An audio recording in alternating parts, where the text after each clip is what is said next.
Hello traders and friends, welcome again to my channel. I'm Coach Jay, and for today's video, let's have a weekly analysis and forecast on Euro USD. By the way guys, I have already posted a video on gold. So if you're a fan of gold, please i-check nyo rin yun, and for sure na makakakuha kayo ng mga inputs. Alright, so let's have a weekly analysis on Euro USD. But before that, let's check the DXY since they are inversely correlated. Okay. Let's check na lang the weekly of time frame of DXY. So, last week nakakita tayo ng rally. Okay.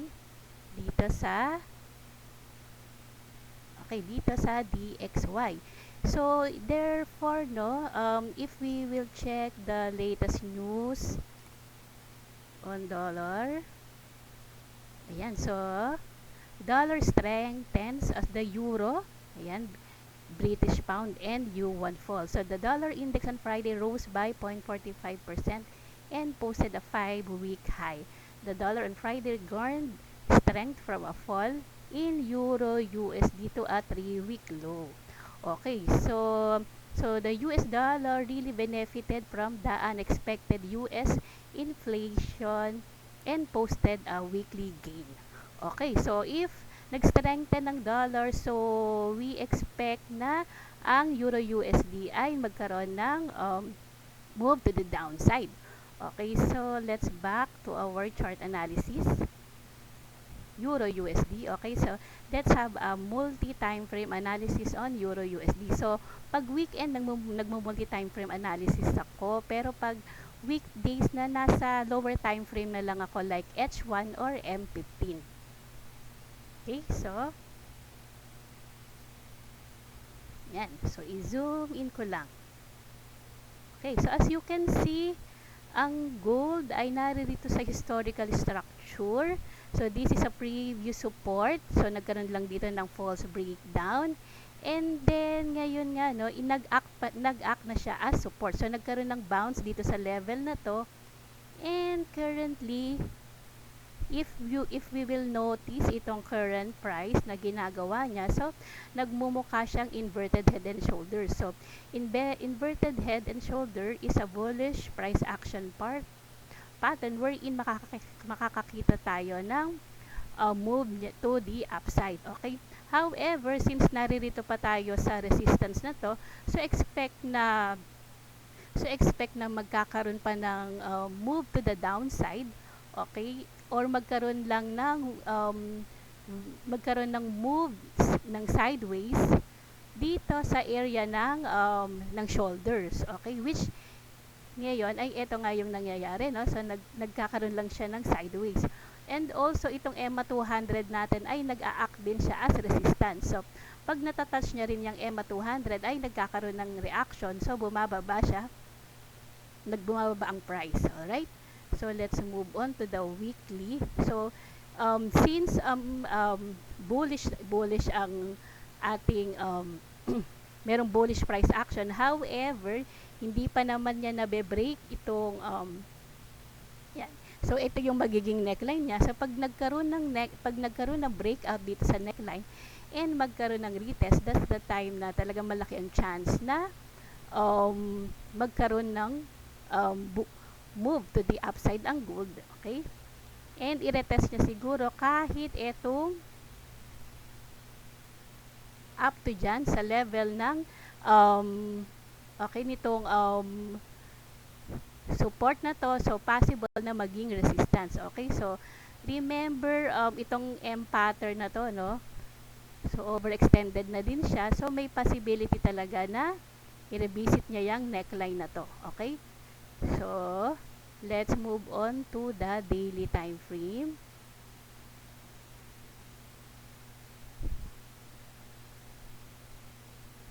Okay, so let's remove na lang all the drawings para mas makita natin.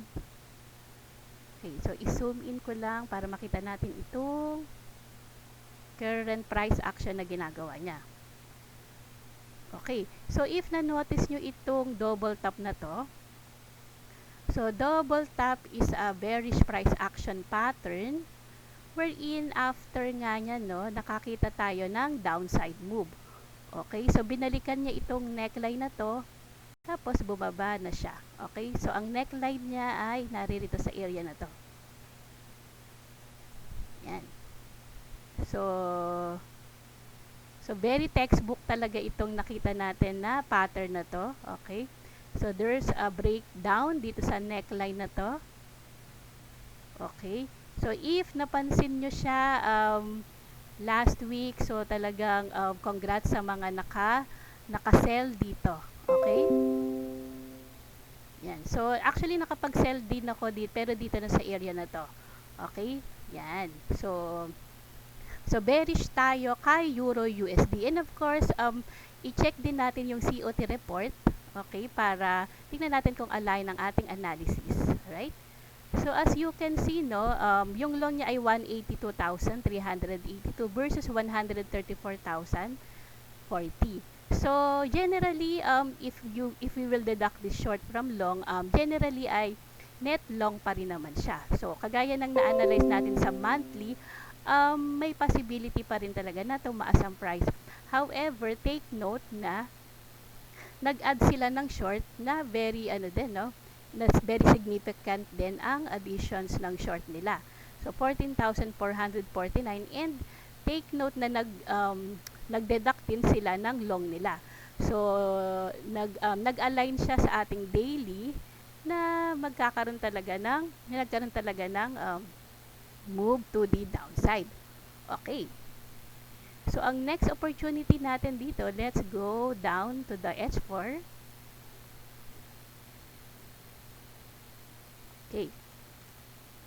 So dahil bearish ang ating tinitignan dito sa Euro USD, syempre naman maghahanap tayo ng short opportunities. Okay. So ito yung magiging level ko. I will just use the Fibonacci ratios. So I will just plot from this high to the low. And okay, so dito sa area na yan, ako hahanap ng possible short ko. Okay? So maganda itong level na to kasi if you look left, previous resistance yan, no? Tapos nag-act as support, so possible na mag-act ulit as resistance. Okay? So next week, siguro mag-a-alarm na ako dyan sa area na yan para pag nasa area of alignment na ako and makakita ako ng confirmation, so syempre magsisell tayo dyan. Okay, so yun lang for Euro USD. So I hope na meron kayong natutunan ulit sa video na ito. So please abangan nyo ulit yung mga next videos ko dahil magre-release ako on a daily basis. Okay, so yun lang. Bye-bye!